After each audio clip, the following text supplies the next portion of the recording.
আজি মই আপোনালোকক দেখুৱাম এইডোখৰ মাটিত হাল বোৱা। এয়া দেউতাই গৰু হাল জুৰি ল'লে, এইয়া নাঙলটো লগাই ল'লে আৰু এইডোখৰ মাটিত আলু খেতি কৰা হ'ব আমাৰ। তাৰপিছত এইডোখৰ মাটি আজি হাল বাব।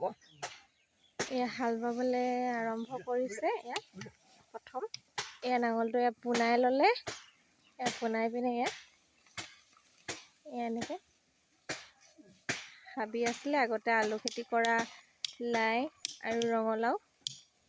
এয়া দেখিছেনে? এয়া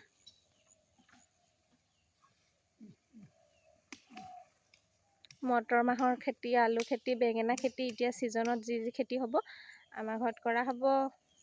এয়া দেউতাই হাল বাবলৈ আৰম্ভ কৰিছে। এয়া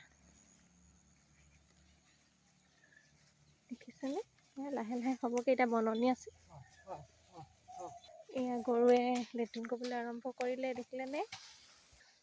এনেকুৱা আমোদজনক ভিডিঅ'বিলাক পাই থাকিবলৈ মোৰ চেনেলটো লাইক, ছাবস্ক্ৰাইব কৰিবলৈ নাপাহৰিব। আজিলৈ আহিছোঁ, ধন্যবাদ।